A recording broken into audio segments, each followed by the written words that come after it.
Paz do Senhor, meus irmãos.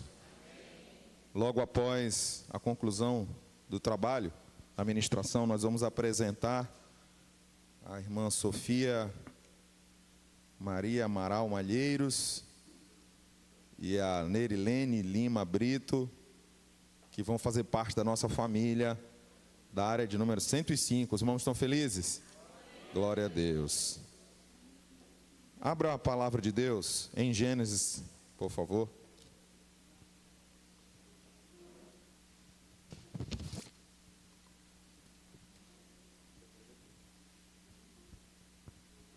Gênesis capítulo 8.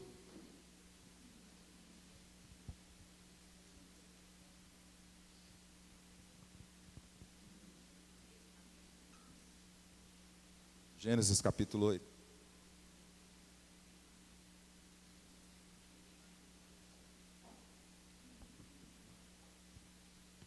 Temos nessa oportunidade mais uma ministração às nossas famílias. E desta feita, melhor dizendo, com o tema Construindo Altares. E nós temos alguns minutos para refletir, são 18h35. E nós temos aí esse texto do capítulo 8 de Gênesis, versículo 20, para ler com a igreja, para ler com os irmãos. Gênesis 8, 20.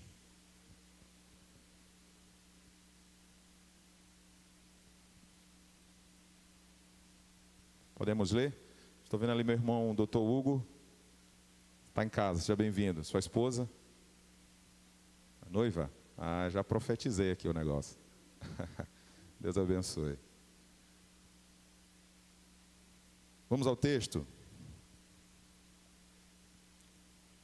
Levantou Noé um altar ao Senhor e, tomando de animais puros e de aves puras, ofereceu holocaustos sobre o altar. 21. E o Senhor sentiu o cheiro suave e disse consigo. Parece que a minha versão está diferente do que eu normalmente uso, né? De fato, está na versão do tablet.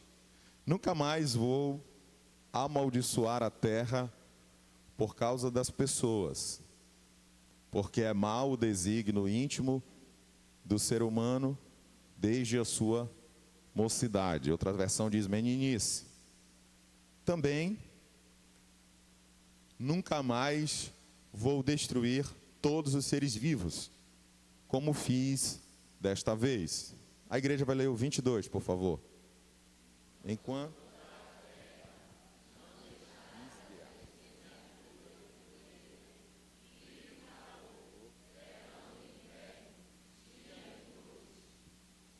Amém.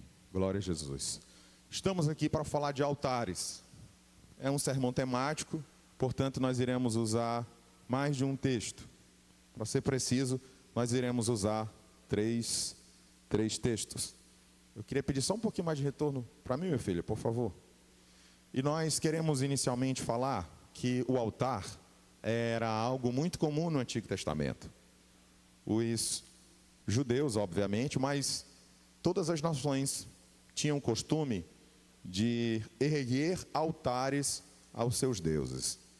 Historicamente falando, naquela região, era muito comum que a pessoa passasse e visse montes de pedras representando altares onde deuses eram adorados. E aqui nós temos uma palavra, misbeá, do hebraico, que significa altar, e traz o entendimento para nós de lugar de sacrifício, e também matar para sacrifício. O altar, em outras palavras, simbolizava a adoração, onde alguém reconhecia uma divindade ou várias divindades, e na sua espiritualidade erguia altares e fazia oferendas. Dependendo dos deuses que as pessoas serviam, algumas delas sacrificavam até mesmo seus próprios filhos. Deus, inclusive, em um dado momento da história de Israel, criticou alguns israelitas que estavam imitando algumas nações. E Deus disse a eles: quando foi que eu pedi para vocês a semente de vocês, os filhos de vocês como sacrifício? E muitos sacrificavam seus filhos a Moloque. E nós entendemos e sabemos que Moloque continua sendo adorado até nos nossos dias, onde pessoas acham com muita normalidade que o aborto, ele não só tem que ser uma opção de uma mulher, como ele também pode ser legalizado, como ele pode ser defendido. E diante dos nossos olhos, e por que não dizer debaixo dos nossos narizes, algumas pessoas estão tendo isto como normal. Se alguém um dia falhou dessa maneira, se arrependeu, confessou o seu pecado, foi perdoado, sem nenhuma dúvida. Mas nós não podemos achar que nós temos que normalizar a morte de heranças, de crianças, de nossos filhos. Não, Deus nunca quis e nunca vai querer que a gente faça nenhum tipo de sacrifício humano para adorá-lo. O único sacrifício humano aceito cerimonialmente pelo Pai foi o momento em que o próprio Cristo, Deus encarnado, se entregou na cruz do Calvário por nós. É o único sacrifício humano do cristianismo. É quando Jesus morre pelos nossos pecados. Então, nem mesmo um bandido deve morrer só porque é considerado um bandido, porque foi pego num ato ilícito ou algo do tipo. O Evangelho de Cristo, ele não vai pregar a morte, o derramar do sangue de ninguém. O Evangelho de Cristo, pelo contrário, é o pecador não sendo tratado como deveria ser tratado. É o pecador que tem a oportunidade de se arrepender, arrepende-se, confessa e deixa o seu pecado para entregar a sua vida ao Senhor Jesus. Pois bem, e o altar simbolizava categoricamente um lugar de adoração. E nessa noite, já início de noite, nós queremos ministrar aos nossos corações, irmão Léo Baiano, a necessidade de nós construirmos altares. E eu não estou falando de altares físicos, irmão Góes, eu estou falando de altares espirituais. E o primeiro altar espiritual que nós devemos construir é o altar pessoal. Quero que você olhe comigo e perceba. Instantes antes, Deus tinha dado uma ordem para Noé. Olha, sai da arca, tu com a tua família. Melhor, sai tu com a tua mulher e os teus filhos da arca. Dos versículos anteriores. A gente não sabe o que aconteceu, mas não saiu ele, pelo menos a maioria das versões bíblicas não diz isso. Não saiu ele e a mulher. Primeiro saiu ele, os filhos e depois a mulher de Noé com as suas noras. Eu já vi um pastor, que é o pastor Pedro, ensinando a respeito disso, e ele disse que ele fica encucado, porque Deus mandou que saísse Noé, a esposa e os filhos. Saiu Noé, os filhos, a esposa e as noras. E a gente fica pensando, será que no meio daquela tanta zoada de animal, porque irmão, pensar numa arca, como você gosta de um pet, tudo bem, tem uns que gostam de 40, um gato, outros 30 gatos, tudo bem, você gosta, mas imagina a zoada de um cachorro, que está cismado com o leão, que está cismado com a vaca, que está espantado com o elefante, que está vendo a girafa, que o macaco está gritando. Meu irmão, eu imagino que a arca foi uma prova na vida de Noé. A arca foi uma proteção, protegeu a sua casa. Mas ao mesmo tempo, aquela proteção era uma proteção desafiadora. Porque tem gente que pensa que os animais foram até Noé, e chegando lá, meu amigo Antonino, todos os animais ficaram quietinhos e caladinhos, cada um no seu canto. Irmão, a arca de Noé tinha toda uma logística. Noé tinha que ajudar na alimentação dos animais e precisava retirar os dejetos dos animais. Quem aqui que já limpou o cocô de elefante? Quem aqui dos irmãos que já teve que limpar os dejetos de uma girafa? Eu acho que não deve ser pouca comida. Eu acho que não deve ser pouca coisa. Havia um trabalho braçal, porque quem ia ficar, irmãos, com fezes de tantos animais, tantos dias, com aquele cheiro, com aquele odor? Você já parou para imaginar o fedor de urina de um cavalo, de um jumento, de um boi? Você já imaginou o xixi do gato, que para mim nada supera o xixi de gato? Eu sinto o odor de xixi de gato a quilômetros de distância. Não que eu não gosto de gato, eu estou falando que eu sinto o odor do xixi do gato a quilômetros, eu sinto, tá? Mas normalmente todo mundo sente, né? Mas normalmente o dono não sente mais. O dono acha que não, está tudo bem, está tudo cheiroso. E a gente tem que fazer cara de que realmente está tudo cheiroso. Mas para quem vem de fora e não é acostumado, vai sentir aquele impacto. Normal, né? Normal. Mas eu quero que vocês imaginem, irmãos, que administrar a família. Tudo bem, eles estavam vendo a morte. Noé perdeu todos os seus amigos. A sua esposa perdeu as suas amigas. Os seus filhos e as suas noras perderam amigos. E as noras perderam seus familiares. Porque a arca foi feita para Noé e a casa de Noé. O Noé, o patriarca. Então, o esposo não convidou a sua esposa. Ele simplesmente levou. E se ela tivesse noção de que de fato iria acontecer esse grande dilúvio, certamente ela teria levado consigo suas famílias. Mas Deus projetou a arca para Noé e para a sua família. E por que Deus projetou a arca para Noé e para a sua família? Porque a Bíblia nos diz que Noé foi um homem justo sobre a terra. Enquanto a humanidade inteira já estava entregue ao pecado, vivendo de uma forma dissoluta, Noé permaneceu firme. E às vezes as pessoas focam apenas que Noé embriagou-se pós-dilúvio.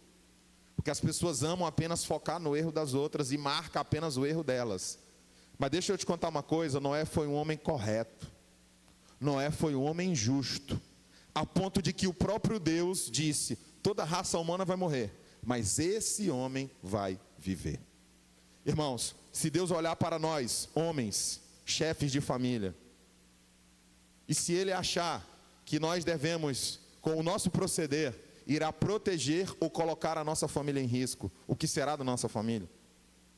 Há uma responsabilidade de Deus sacerdotal sobre nós, homens, chefe de família, e sobre as irmãs que chefiam as suas famílias. Há uma responsabilidade de Deus de como nós estamos procedendo na terra, como nós estamos comportando socialmente, como é que nós estamos reagindo na sociedade. Se todo mundo está fazendo errado, eu vou fazer. Se todo mundo está mentindo, eu vou mentir. Se todo mundo está falhando em coisa tal, eu vou falhar. Se todo mundo está sonegando um imposto de renda, eu também vou sonegar. Se ensinar uma nova técnica para mentir, eu vou aprender e vou colocar em prática. É assim? Pois se Noé pensasse assim, teria sido morto, destruído pelo dilúvio, ele e toda a sua casa. Mas Noé manteve-se firme e fiel diante de uma sociedade corrompida. Meu irmão, eu sinto de Deus, de você falar com a pessoa que está do seu lado, e tomara que ela seja seu familiar. Diga assim para ela: por favor. Ixi, os irmãos ficaram até tristes e com medo. Por favor, me ajude a sermos justos. Por favor, me ajude a ser correto.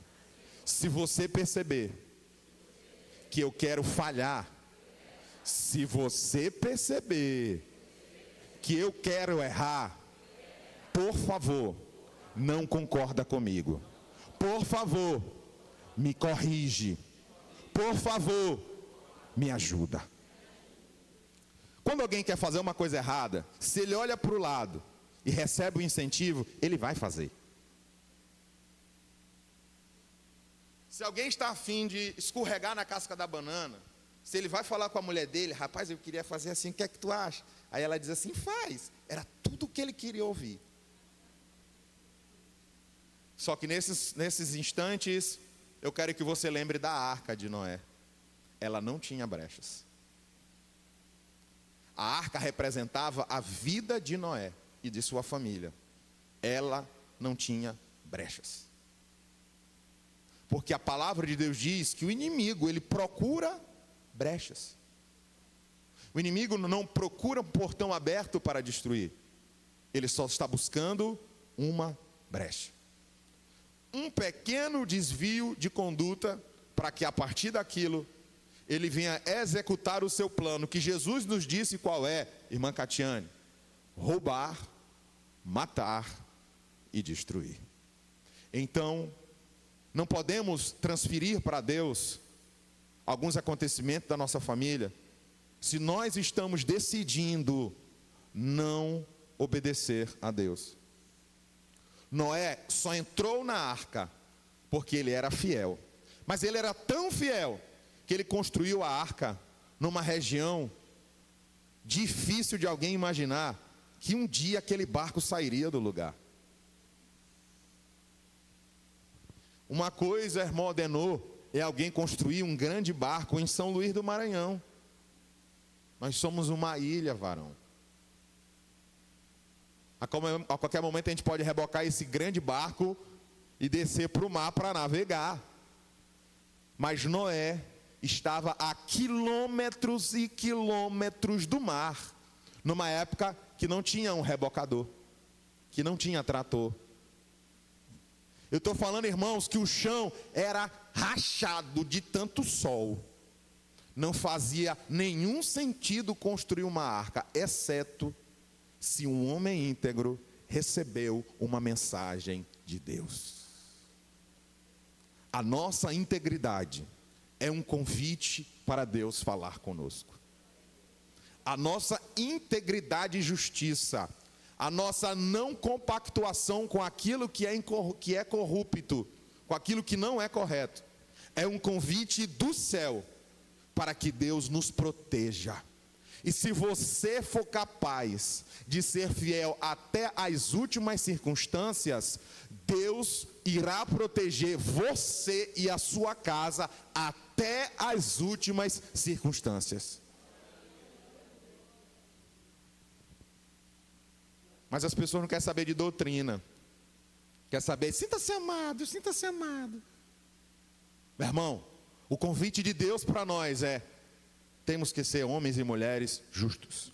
Minha irmã, se tu está vendo que o teu marido está querendo fracassar, minha irmã, um alerta de Deus para nós, para que o inimigo não queira se andar contra a tua família e destruir teu casamento.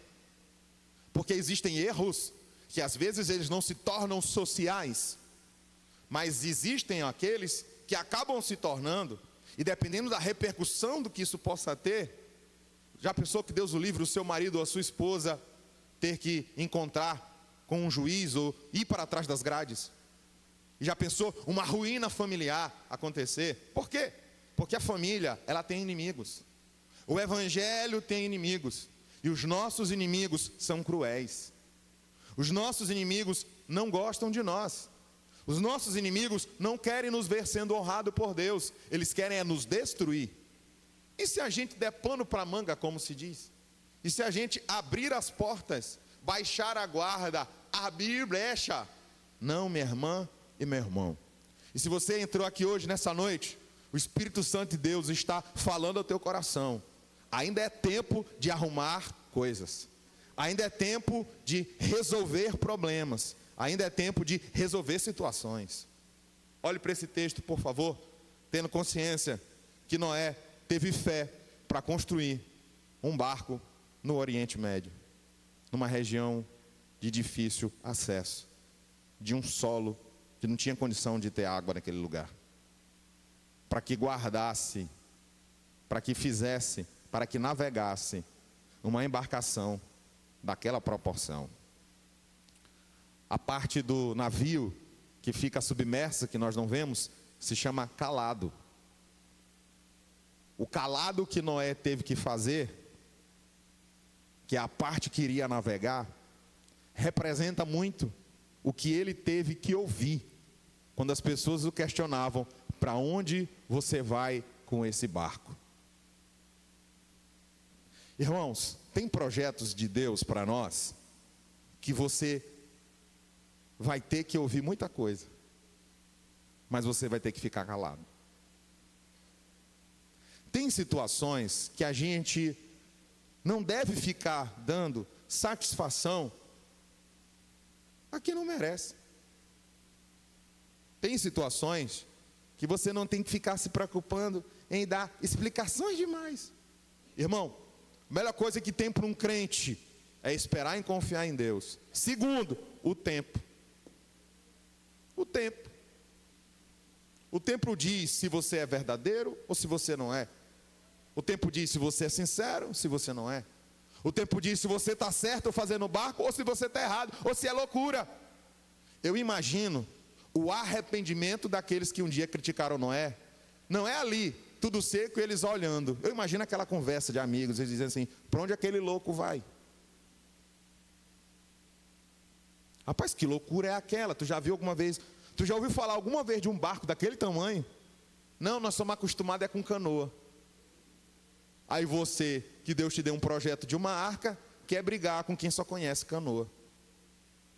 Meu irmão, fique firme no propósito que Deus entregou e no projeto que Deus entregou para você. Porque o projeto de Deus, não estou falando o projeto que você quer inventar. Estou falando um projeto que Deus te entrega, é um projeto que, se executado como Ele disse, não fracassa, vai dar certo. Noé só preservou a sua família porque ele teve fé e porque ele foi obediente. Qualquer um de nós aqui, hoje poderia pensar, conhecendo a história de Noé, e se Deus disse assim, faz uma arca, a gente faz porque já conhece a história. E Noé, qual a história que ele conhecia para ele fazer uma arca? Nenhuma. Então uns replicam história e outros fazem história na direção do Senhor. Olhe para a palavra e veja que Noé construiu um altar. Foi a parte que lemos. Depois do dilúvio, que ele sai da arca, Noé, a primeira coisa que Noé vai fazer não é plantar a tão falada e sonhada vinha. A primeira coisa que Noé vai fazer não é dar uma volta para diminuir a pressão, porque estava ali trancafiado na arca pequena. A primeira coisa que Noé vai fazer é adorar a Deus, é construir um altar. E esse altar que nós estamos falando é o altar pessoal. Quando mesmo diante da morte, quando mesmo diante das dificuldades e das tempestades, o nosso coração é grato a Deus. Mesmo depois de problemas difíceis de serem vividos. Irmão, para quem anda de barco, eu trabalho lá no porto do Itaqui e eu preciso, vez por outra, ir para o terminal do Cujupe. Algumas pessoas conhecem, é a parte do lado de lá. Aqui é a ponta da espera e o Cujupe é do lado de lá. Eu não sou um homem frágil para enjoos, não sou. Mas tem uma época do ano, principalmente no mês de agosto, meu irmão, que aquele ferry balança, irmão, que eu digo, mas meu Deus do céu, eu vou baldear. Meu Deus do céu, não deixa eu vomitar na frente desse povo, Jesus, meu Deus, porque eu não lembro de tomar um remedinho antes de ir, eu só vou lembrar, irmã Gisele, quando eu estou subindo as escadas do ferry, aí já era. Irmão, eu fico pensando naquele povo que não era acostumado com navegação e nem em alto mar. Como aquele povo sofreu dentro da arca. É que a gente só acha romântico. A arca, maravilha. Meu irmão, senta com a mulher de Noé para ela te falar o que é uma arca. Mas eu duvido se ela queria estar de fora da arca. Ela queria estar dentro da arca. Família é assim, irmão. Tem uns enjoados.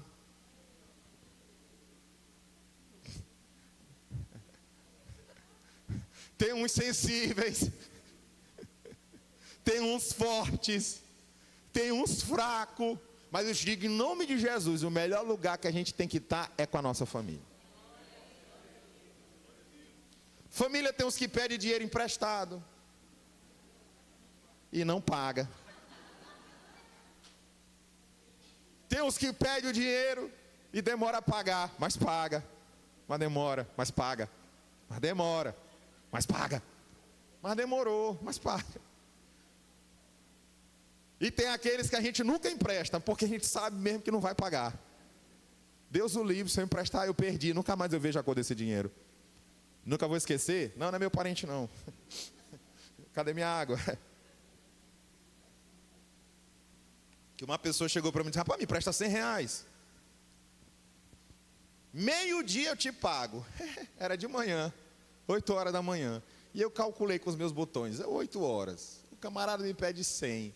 vai me pagar meio-dia. Não vai me pagar meio-dia. Não vai me pagar nunca. Porque quando essas pessoas dão esse prazo assim, bem curtinho, 2 horas de relógio, é nunca mais, é eternidade. E você quer ir para o céu, não quer perder o céu por causa de dinheiro, por causa de besteira, vai logo tem que perdoar. E eu disse assim para ele, rapaz, faz o seguinte, já que tu vai me pagar meio-dia, pois espera mesmo, teu dinheiro mesmo. Hein? Mala. Porque, irmão, não é porque eu sou crente que eu tenho que ser tão besta assim, irmão. E para ser sincero, o crente não tem que ser besta de jeito nenhum. Porque a gente é que sabe como o nosso dinheiro é suado e difícil. Mas nós precisamos construir altares pessoais. Você sabe o que representa o altar pessoal? É a sua devoção individual a Deus.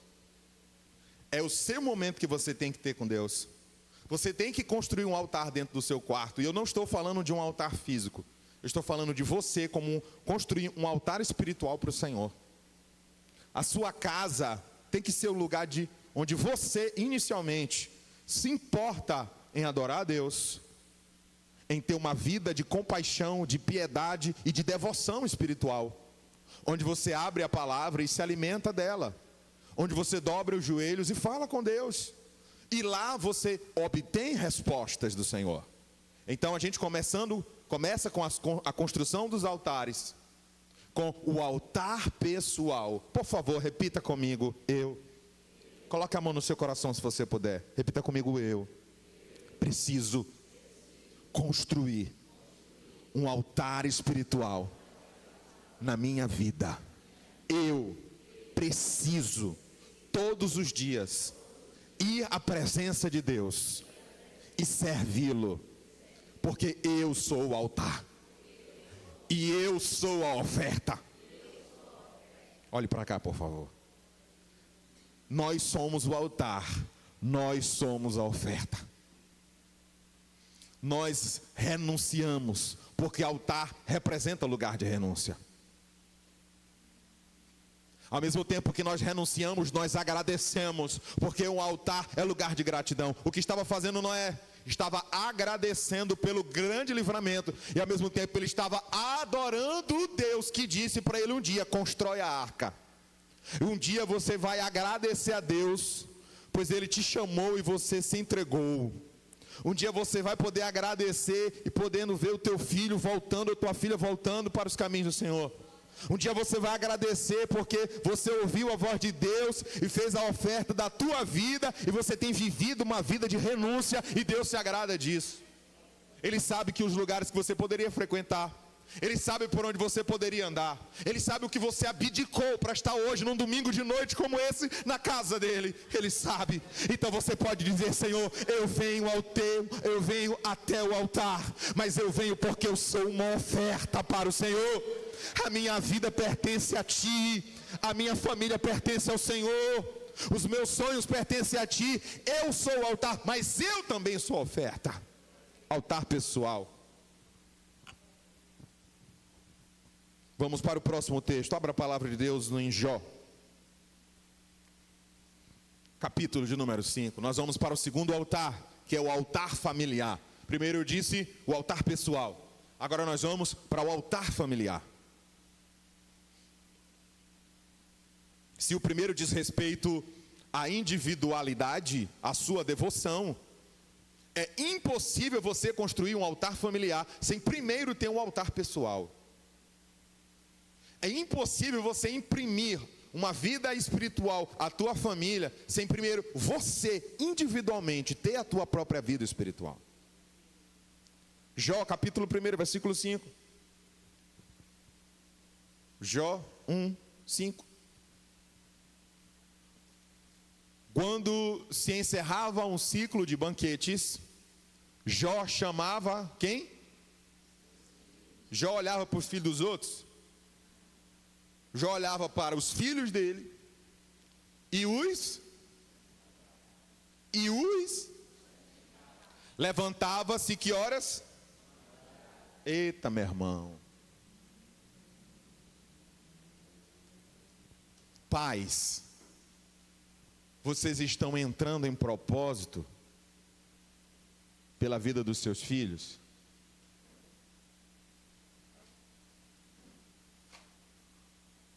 Você tem orado de madrugada para que os teus filhos não abandonem o caminho do Senhor?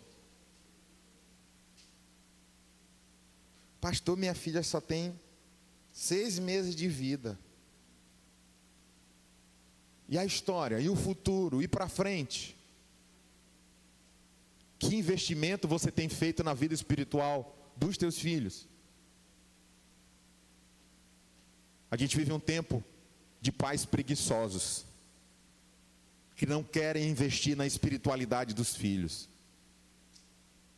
Reclama se leva para a igreja, reclama porque tem que ir para EBD, reclama porque tem que ir para a consagração, reclama porque tem um ensaio, reclama porque tem o culto kids, reclama porque tem programação, reclama para tudo.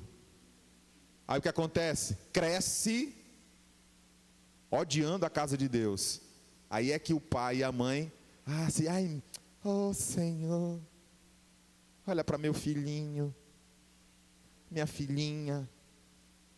Jó levantava de madrugada. E o que ele fazia? Os filhos de Jó, irmãos, já eram todos adultos, eram jovens.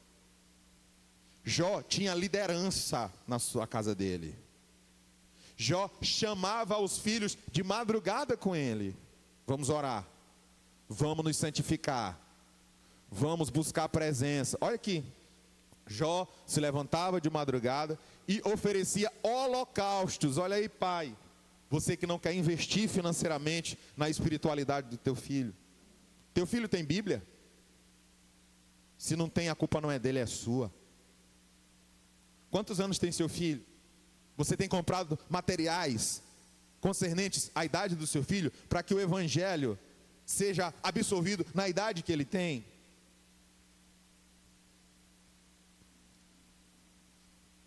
Você tem se preocupado em saber se o seu filho tem alguma aptidão para instrumentos musicais? Você está se preocupando em oferecer para ele a condição para ver se ele aprende um instrumento? Ah, mas lá em casa ninguém nunca tocou. Para de ser, por favor.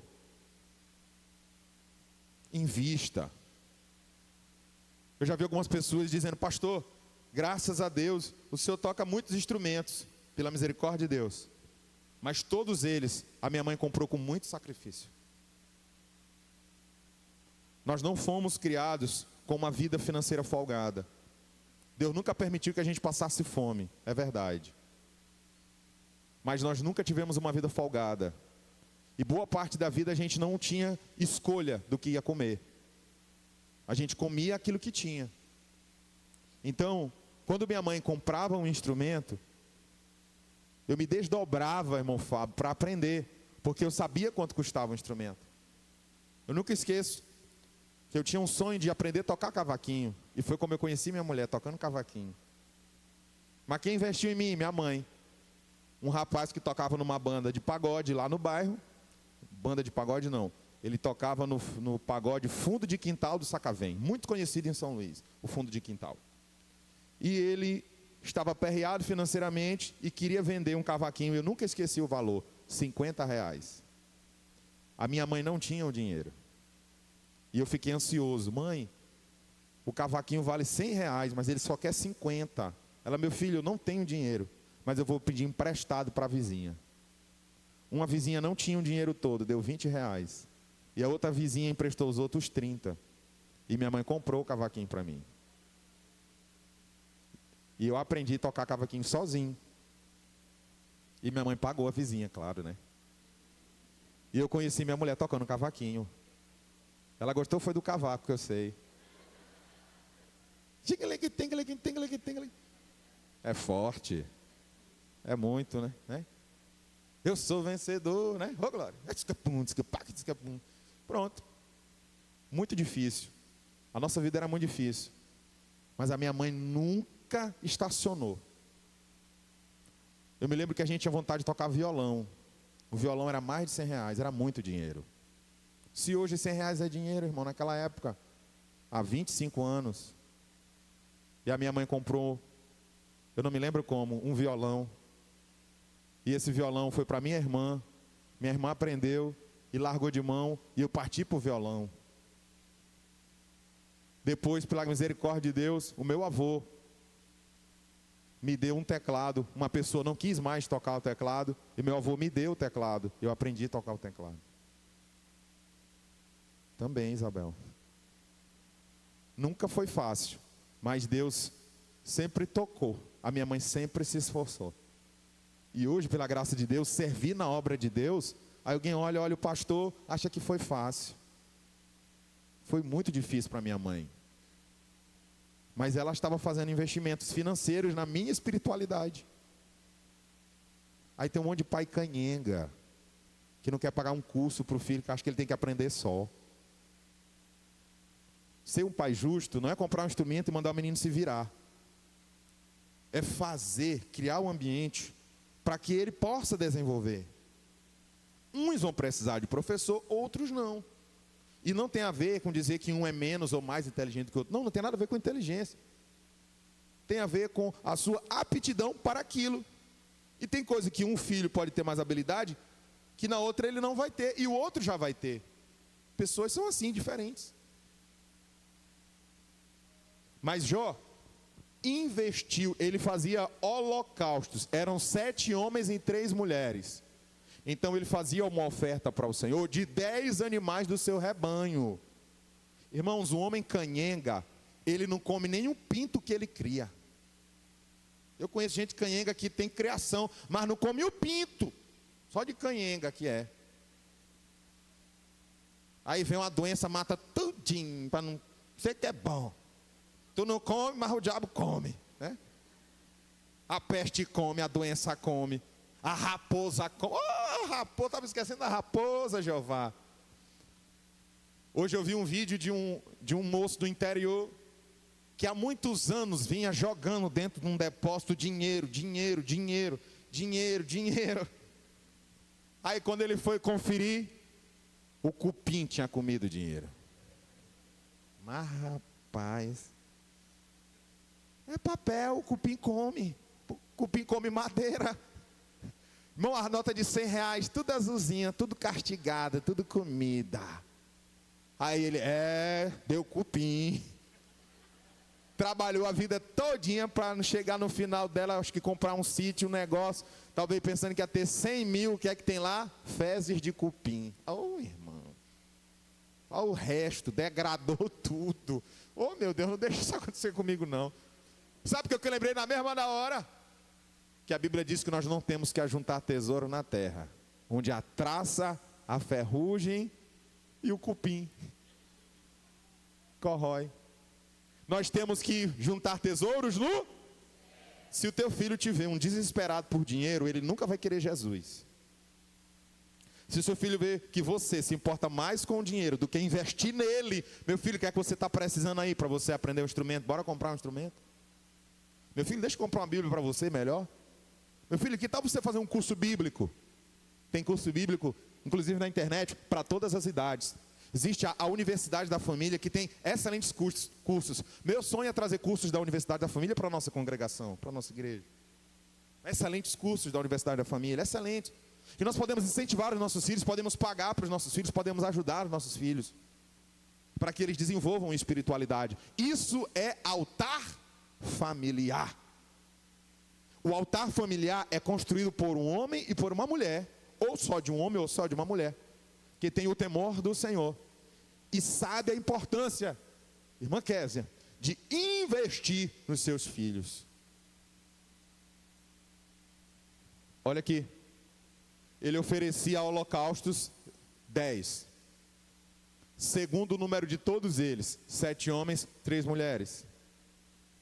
Volta lá, meu filho, por favor.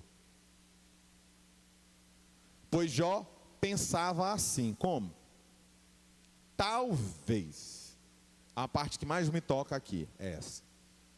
Jó não tinha certeza do que eles tinham feito. Tinham bebido muito vinho, podiam ter falado besteira ou feito besteira. E ele diz, irmã Socorro, talvez os meus filhos tenham pecado. Talvez. E blasfemado contra Deus em seu coração. Primeira coisa que a gente pode ver aqui. Talvez eles tenham pecado. Então Jó está se posicionando contra o pecado dos seus. Não concorde com o pecado do seu filho. Hoje em dia tem uns pais que passam a mão na cabeça. Vem cá, Gugu Dadá.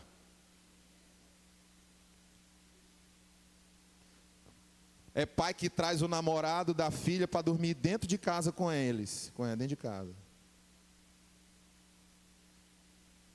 Ou do filho também. Traz para dentro de casa. Antecipando as coisas. Eu não estou sendo retrógrado. Eu não estou sendo quadrado. Estou sendo bíblico. E o que é que a Bíblia diz? Que deixa o homem, o seu pai e sua mãe, e une a sua mulher. E não o sogro convida o casal para ficar morando. Não, não pode. É diferente do que está na Bíblia. Olha para o texto que diz: talvez os meus filhos tenham pecado, talvez eles tenham blasfemado contra Deus. Jó estava com medo se eles tinham falado contra Deus. Ele não tinha certeza, mas para garantir, Jó estava chamando os filhos para uma reconciliação com Deus.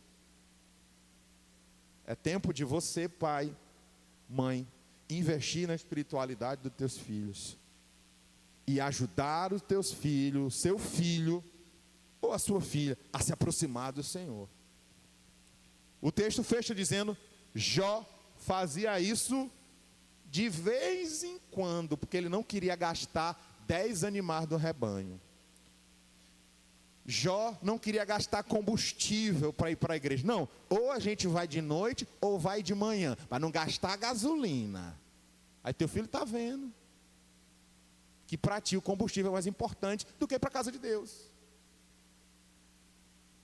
Não. Jó fazia isso continuamente. Aí eu vou chamar para no nosso período, qual tem sido a nossa dificuldade? Continuidade.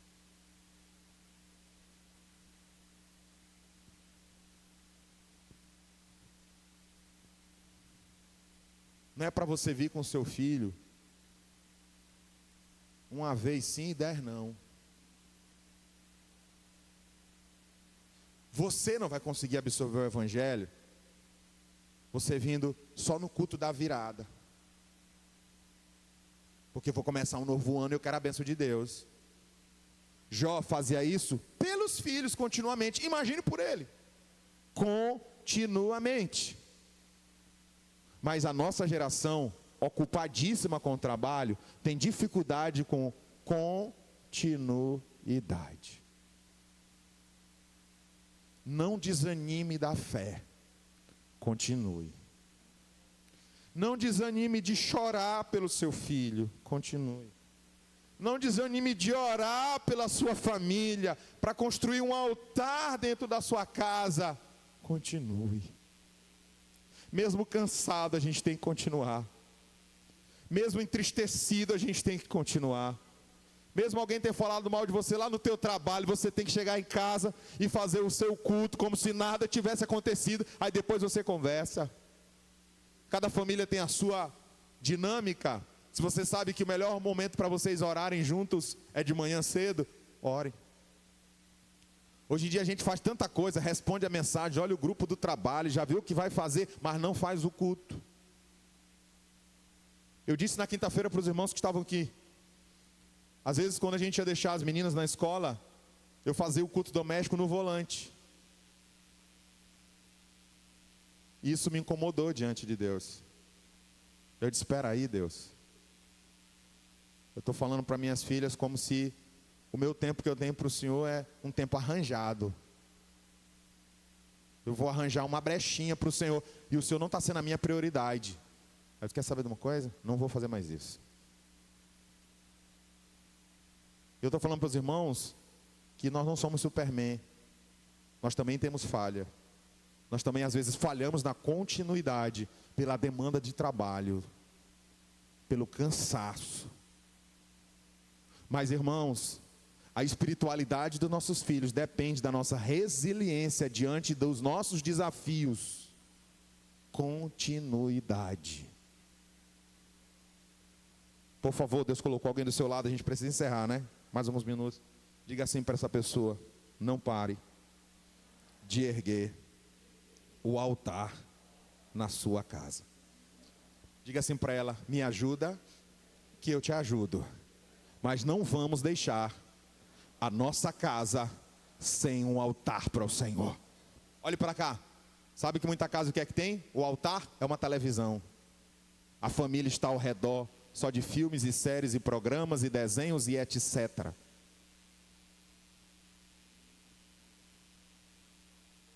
Temos que acordar, enquanto é tempo, para imprimir uma espiritualidade sadia aos nossos filhos.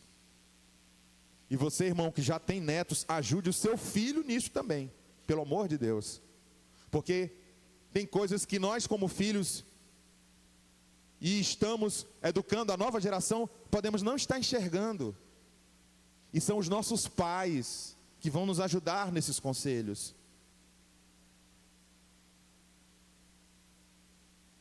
É tempo de continuidade. Sabe por que é preciso ter continuidade? Para você colher os frutos depois. A continuidade não te faz colher o fruto agora. A continuidade te leva a colher frutos depois. Você quer ser uma mãe e um pai que dorme a noite toda?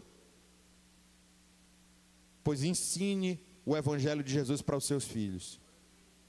Porque eu já vi muitas mães dizendo: pastor, eu queria ter conhecido Jesus antes, para ensinar Jesus aos meus filhos. Hoje, eu tenho que esperar fulano de tal chegar da festa.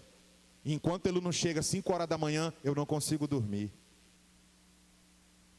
Só que não é alguém que vai numa festa de vez em quando, não. É que está sempre na festa. Tem mãe sempre de joelho orando e clamando e chorando por esse filho que está no mundo perdido. E às vezes, porque não conhecia. Em outras, porque não investiu. Porque não ajudou. Porque não fez sua parte. Você está recebendo a palavra de Deus? Bora fechar a ministração. Falamos do altar pessoal, o altar familiar. E agora Josué 24:15. O altar congregacional. Construindo altares.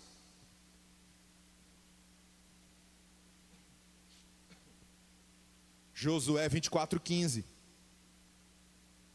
Porém,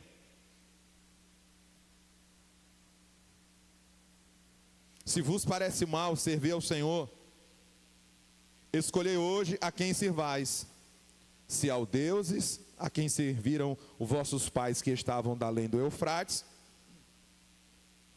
ou aos deuses dos amorreus, em cuja terra habitais. Porém, eu e a minha casa serviremos ao Senhor. O altar congregacional também é importante. O altar pessoal é importante. O altar familiar é importante. O altar congregacional é importante. Você sabe qual é o problema? Tem muita gente hoje considerada e chamada de desigrejado. O que é o movimento desigrejado? É alguém que diz assim: eu não preciso ir à igreja, porque eu sou a igreja. Me mostra na Bíblia. Não, a Bíblia diz que o meu corpo é templo. O teu corpo é templo, mas você não é a igreja. Eu sozinho, na minha individualidade, não sou a igreja.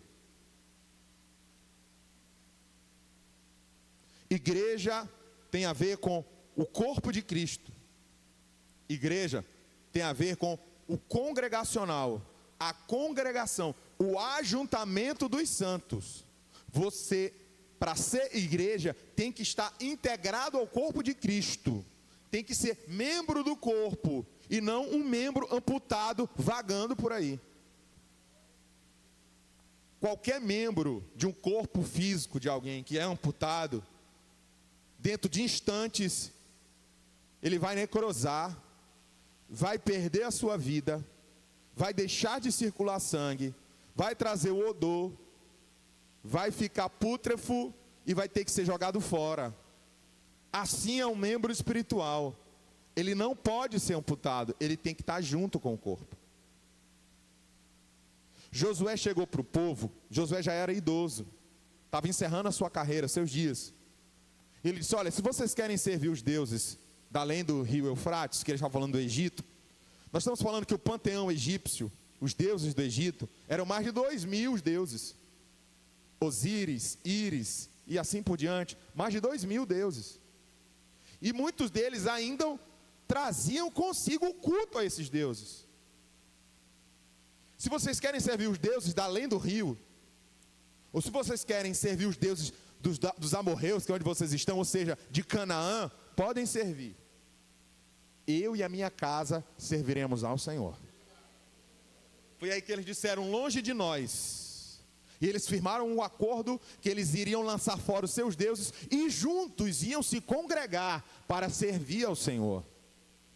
Irmãos, igreja é desafiador.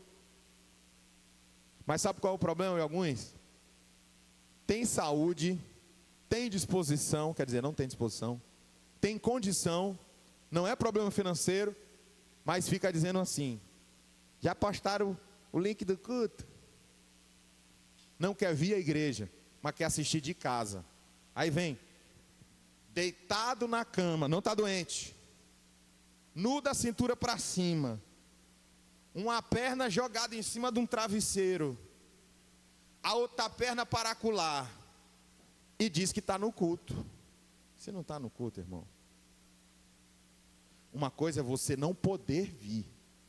Você está doente, está com alguém doente, você está no trabalho, você não pode vir, mas você tem condição de vir, e você fica na sua casa assistindo. Deus não concorda com isso. Você é a igreja, o seu lugar é aqui. Se você congrega aqui conosco, obviamente. Esses dias eu vi um vídeo de uns irmãos africanos, que eles andam 15 quilômetros para ir para a igreja. Vão e voltam a pé. 15 quilômetros para ir para a igreja. Uns ficam dizendo que o Uber está caro. Se você tem condição, eu estou falando é para você. Outros estão achando, não, dá para chegar atrasado, dá para chegar a qualquer horário. Ai meu Deus, passou 5 minutos, o pastor não vai terminar. Ai meu Deus, não aguento mais. Ai, outra rifa. Cadê, irmã Conceição? Deus te abençoe. Está cansado, meu irmão, te renova. Porque é preciso erguer um altar congregacional. É preciso servir na obra com a igreja. A gente não vem à igreja, a gente vem ao templo. O templo é do Senhor. Mas nós somos igreja, nós temos que servir. Os nossos filhos têm que ver o prazer. O salmista disse, alegrei-me quando me disseram. Não foi postar um link do grupo e eu vou ficar em casa. Não é assim. Eu alegrei-me quando me disseram, vamos à casa. Prazer de ir à casa do Senhor. Alegria, tive que trabalhar a semana toda, mas agora eu não vou ao shopping, eu vou para a casa do Senhor. Agora eu não vou à pizzaria, eu vou para a casa do Senhor. Que alegria! Ah, meu irmão, quando eu estive privado da casa do Senhor, eu estive muito triste. Quando eu fiz a cirurgia que eu não podia vir para a casa de Deus, eu estava muito triste, porque o meu prazer é servir o meu Senhor. Eu não consigo me ver domingo em outro lugar, a não ser na casa de Deus. Eu não consigo, irmão Lemuel, me olhar numa piscina em pleno domingo de manhã. Eu não consigo me enxergar, irmão Renan, numa praia domingo de manhã. E eu digo aos irmãos que quando a gente precisa não ter EBD, que no caso é o retiro espiritual, no dia dos pais e no dia das mães, quando dá o domingo de manhã, eu estranho. Porque eu não me acostumo a estar na minha casa. Eu venho para servir e para receber a palavra de Deus. Eu não me acostumo. Eu preciso encerrar, né, irmão? O horário já vai. Faltam alguns minutos. Mas você precisa criar uma espiritualidade saudável no do seu filho, para que ele também sinta o desejo de congregar. Diga para ele assim, quando estiver na sua casa: meu filho, como é bom servir a Deus, como é bom ir à igreja, como é bom estar na casa do Senhor, como é bom poder abrir mão. Você podia estar de repente assistindo um filme no shopping com a sua família, mas você trouxe para ser edificado na palavra. Aí eu já vi dizendo assim: ah, pastor, mas um domingo desse não tem problema não. É, não é? Mas é engraçado como a gente não faz isso com o nosso trabalho. Engraçado que a gente não faz isso com a escola dos nossos filhos. Engraçado que a gente não faz isso com a faculdade, mas com a igreja pode. Ah, vem, compre um bode e faça no leite de coco e me mande. Ora só. Pode tudo na igreja, Mas o trabalho é compromisso. A escola, meu filho não falta escola, vai doente, mas vai. Na igreja, ixi.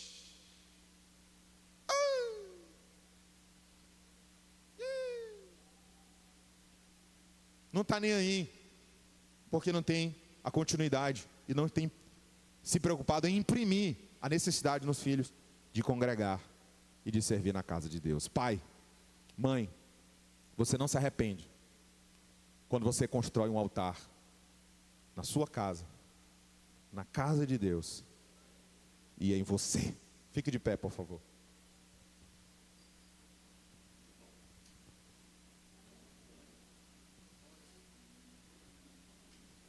Construindo altares. Feche os seus olhos, por favor. Se você precisa nessa noite erguer um altar ao Senhor Jesus dentro de ti, eu te convido a entregar a tua vida a Cristo. E eu te convido a vir à frente e confessar Jesus. Se você está precisando restaurar o altar, que é outra coisa, renovar a sua aliança, reconciliar-se com o Senhor, eu te convido também a vir à frente, para que esse altar seja restaurado e você continue servindo a Deus de todo o seu coração. Se você precisa renovar o seu altar congregacional, estava desanimado, entristecido, é momento de você fechar os teus olhos, pedir a Deus ajuda e força e servir a Ele em sua casa. Feche os seus olhos e fale com Deus a sua necessidade. E eu pergunto, enquanto nós estamos orando, se alguém deseja renovar o seu altar, pode vir à frente que nós vamos orar por você. Se você, no seu íntimo, deseja renovar o altar do Senhor, que é você, se você entende que você precisa se ofertar no altar de novo, eu estou falando com você. Entregue o teu caminho ao Senhor, confia nele e Ele tudo fará. Altar é lugar de renúncia. Não se preocupe com o amanhã. Como é que eu vou resistir? Como é que eu vou segurar? Como é que eu vou conseguir? Não. Venha ao altar e entregue a oferta. E eu não estou falando de dinheiro. Eu estou falando da sua vida. Eu estou falando de você. Alguém nesse momento? Se não há, nós vamos orar, apresentando as nossas famílias. Fiquem com seus olhos fechados. Vou convidar o irmão Manuel Rocha para orar por nossas famílias, para orar pela sua vida. E se você precisa, renove o altar hoje. Se você precisa, construa um altar na sua casa, faça o seu culto doméstico, chame os seus filhos para louvar, para ler a Bíblia juntos, para construir uma espiritualidade. E se você precisa congregar porque estava frio, renove essa aliança também com Deus, pois Ele quer ouvir a sua oração nessa noite. Senhor, meu Deus e Pai, queremos te apresentar, Pai, cada família aqui, dos meus irmãos, das minhas irmãs. Senhor da glória, restaura naquele lá o culto doméstico, Pai amado. Senhor, cuida das famílias, porque o Senhor que criou a família muito antes de criar a igreja. Senhor da glória, nós queremos orar pelos casamentos, Senhor. Que o Senhor possa abençoar o deitar da esposa com seu esposo. Senhor, que longe dessa igreja esteja o divórcio, porque a Tua palavra diz que o Senhor odeia o divórcio, Pai. Restaura casamentos. Cuida daqueles, Pai, que estão em conflito em nome de Jesus. Senhor, que os filhos aprendam a honrar o pai e a mãe. Senhor, dá força àquele pai de adolescente, Pai, que está com dificuldade na criação. E dá toda a sabedoria aos pais para que eles venham criar os filhos, Senhor da glória. Senhor da glória, que os pais aqui presentes venham ser pais presentes, que não venham ser pais omissos, que venham ser pais que educam, que disciplinam o filho quando tem que disciplinar. Senhor, abençoa o relacionamento da sogra com a nora, da sogra com o genro, do sogro com a nora, do sogro com o genro. Senhor, abençoa as famílias, ensina os jovens a respeitar os avós idosos. em nome de Jesus. E assim, Pai, que oramos por cada família aqui, Pai, que o Senhor possa cuidar, que os maridos venham exercer o seu papel no lar, que ele venha ser o provedor e o protetor da casa. Senhor, provê na vida daquele pai de família que está com dificuldade para prover no lar. E que as esposas sejam submissas aos maridos, que elas venham em nome de Jesus, que elas venham ser mulheres sábias que edificam a casa. E que o Senhor possa abençoar cada esposa, Pai, que ela venha exercer o papel dela de esposa, em nome de Jesus. Assim te apresentamos as famílias, e que o Senhor possa abençoar a família dos meus irmãos, em nome de Jesus, Pai, amém.